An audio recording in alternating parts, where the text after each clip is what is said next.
अस्सलाम वालेकुम। मैं आपको खुशामदीद कहता हूँ प्रोग्राम इन उर्दू के एक और ट्यूटोरियल में। इस ट्यूटोरियल सीरीज़ में हम सीख रहे हैं HTML और CSS।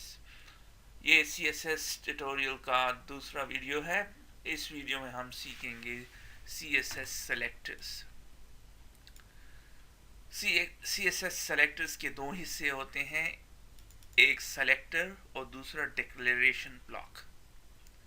सेलेक्टर क्या चीज़ है? सेलेक्टर वो चीज़ है कि किस एलिमेंट को, किस HTML एलिमेंट को हम वो स्टाइल अप्लाई होगा। और डिक्लेरेशन ब्लॉक का मतलब है कि किस तरह का स्टाइल हम ऐड करें इस HTML एलिमेंट को। तो आप देख रहे हैं H1 और H2 दो सेलेक्टर्स हैं।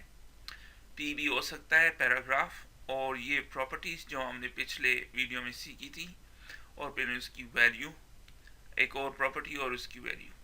सो ये सेलेक्टर है और ये डिक्लेरेशन ब्लॉक है। अगर तो आपको याद होगा कि पिछले वीडियो में हमने ये CSS बनाया था, तो ये सेलेक्टर है और ये प्रॉपर्टी है और ये इसकी वैल्यू है। सो ये सेलेक्टर हो गया और ये डिक्लेरेशन ब्लॉक। तो चलते हैं आगे। टाइप्स ऑफ, कितनी किस्म की CSS सेलेक्टर्स हैं? तो हमारे पास 6 डिफरेंट किस्म की सेलेक्टर्स हैं, जो कि आप यहाँ पे देख रहे हैं। इस वीडियो में हम पहले 3 टाइप्स के बारे में पढ़ेंगे। पहली चीज़ जो है वो टाइप सेलेक्टर्स है, मोस्ट कॉमनली यूज होता है, और हमने पहले ट्यूटोरियल में, पिछले ट्यूटोरियल में इसके बारे में पढ़ा था। तो इसको कहते हैं टाइप सेलेक्टर्स। तो इसको कहते हैं टाइप। आप सेलेक्टर्स लिख देंगे और फिर प्रॉपर्टीज डिफाइन कर देंगे। तो ये हम पढ़ चुके हैं पिछले ट्यूटोरियल में, और रिजल्ट आप देख रहे हैं। जिधर भी P और H1 टैग यूज हुआ है वहां पे ये CSS अप्लाई हो गया है। अब चलते हैं दूसरी किस्म की सेलेक्टर्स की तरफ, वो है क्लास सेलेक्टर्स। अभी आप इस डॉक्यूमेंट में देख रहे हैं, इस फाइल में, कि हमने P पे की कुछ प्रॉपर्टीज डिफाइन की, जैसे कि फॉन्ट फैमिली और कलर। तो जैसे ही हमने इसको लिंक किया अपनी CSS को, तो इसने वो सारे P पैराग्राफ्स को ब्लू कर दिया और उनकी जो फॉन्ट है उसको एरियल कर दिया। और सेम केस है H1 का भी। लेकिन अगर हम चाहते हैं कि नहीं, पहले पैराग्राफ पे अप्लाई हो लेकिन दूसरे पे अप्लाई ना हो, दूसरे और तीसरे में अप्लाई ना हो, तो ये किस तरह करेंगे? इस पर्पस के लिए फिर हम यूज करेंगे क्लास सेलेक्टर्स। तो मैं आपको बताता हूँ क्लास सेलेक्टर किस तरह यूज करते हैं। जब आप CSS में क्लास डिफाइन करते हैं तो सबसे पहले आप डॉट लिखेंगे और उसके बाद आप लिखेंगे उसका नाम पैरा स्टाइल, इस केस में मैं दे रहा हूं, और फिर आप उसको डिफाइन करना शुरू कर देंगे। और मैं इसको देता हूं कलर रेड।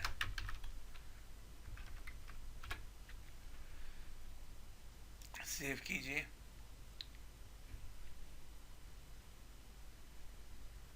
यहाँ पे मैं आता हूं और इधर मैं लिखूंगा क्लास और फिर वो क्लास नेम। तो जैसे ही मैंने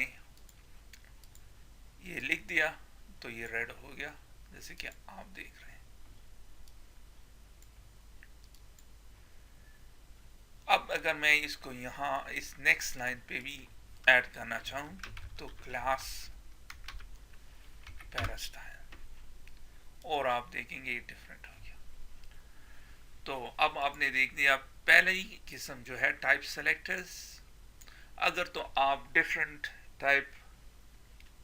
स्टाइल अप्लाई करना चाहते हैं दूसरे एलिमेंट्स में, सारों को टाइप सेलेक्टर नहीं देना चाहते हैं, तो आप एक क्लास डिफाइन करेंगे और इसको फिर अपने टैग में यूज करेंगे, जैसे कि मैं यूज कर रहा हूं।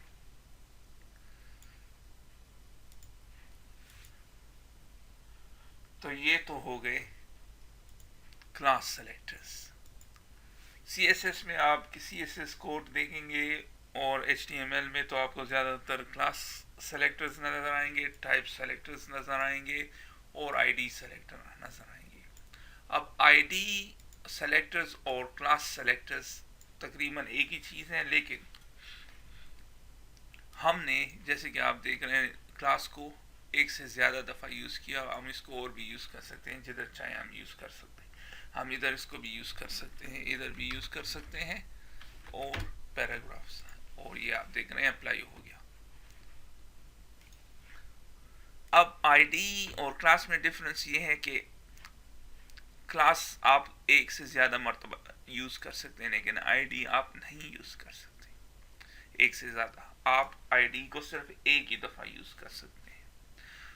तो यूजुअली आईडीज आपने देखी होंगी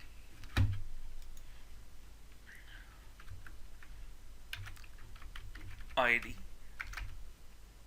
जब हम डिफाइन करते हैं तो हम कहते हैं पेज, फिर एक और ID header,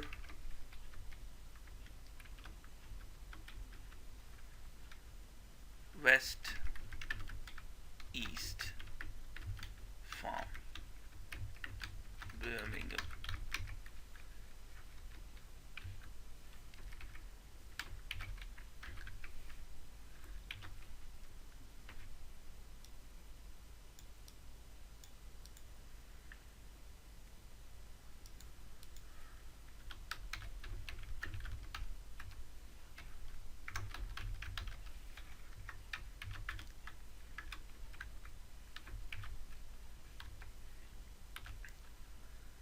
Some content here,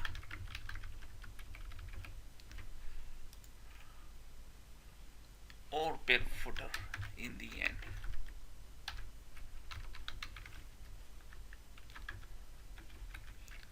All rights reserved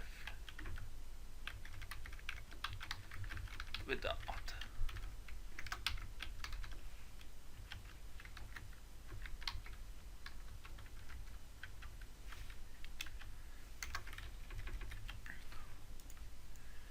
जैसे कि आप देख रहे हैं, इसको रिमूव कर देते हैं। तो ये है आईडीज। अब अगर मैं इस आईडी को 2 दफा डिफाइन करूंगा,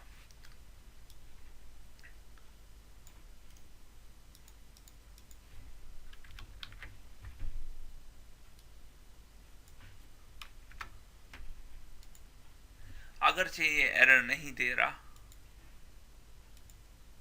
लेकिन ये करेक्ट नहीं है। जब आप आईडीज यूज करेंगे तो एक दफा यूज करेंगे, अदरवाइज ये करेक्ट नहीं होगा। अब आईडी तो हमने यूज कर दी, लेकिन इसके स्टाइल डिफाइन नहीं है, तो आई डिफाइन करते हैं, 3 स्टाइल डिफाइन करते हैं।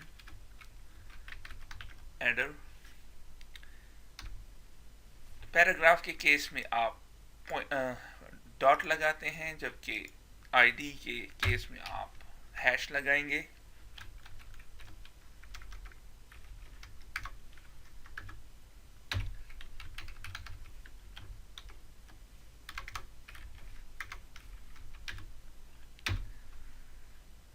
फुटर,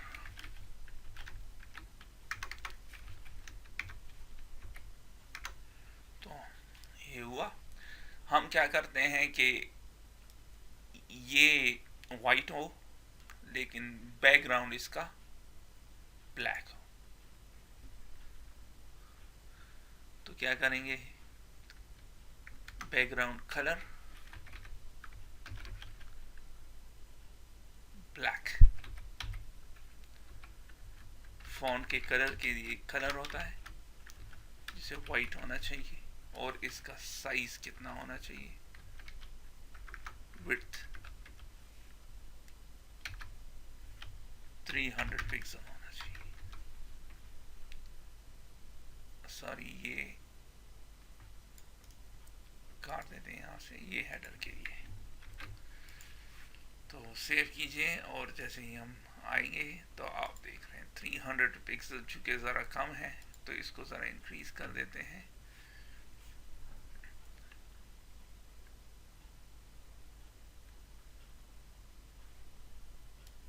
इसको 600 दे देते हैं और ये देख रहे हैं।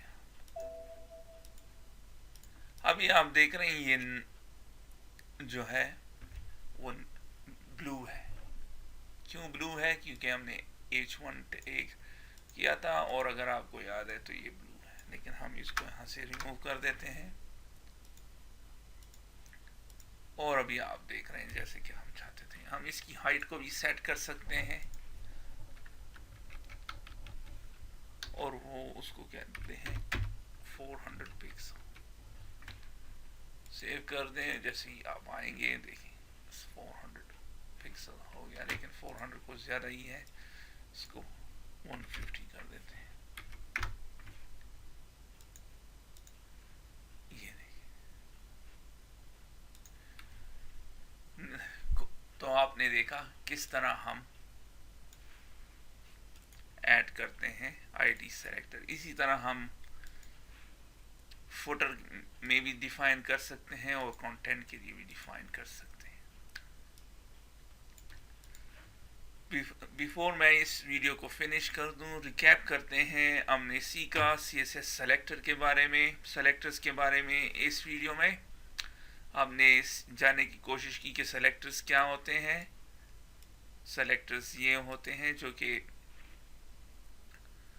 जैसे कि H1 H2 P tags, H1 H2 H3 P tags हमने, और फिर फॉन्ट ये प्रॉपर्टी और फिर इनकी वैल्यू।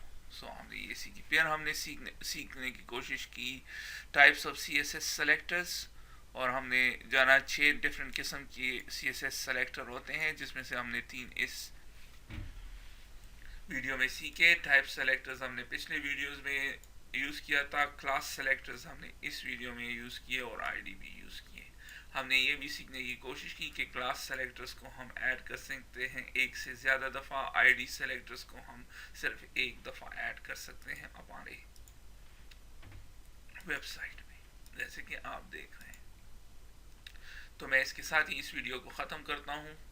मिलते हैं नेक्स्ट वीडियो में, जिसमें हम सीखने की कोशिश करेंगे डिसेंडेंट सेलेक्टर्स, चाइल्ड सेलेक्टर और सूडो क्लास सेलेक्टर्स।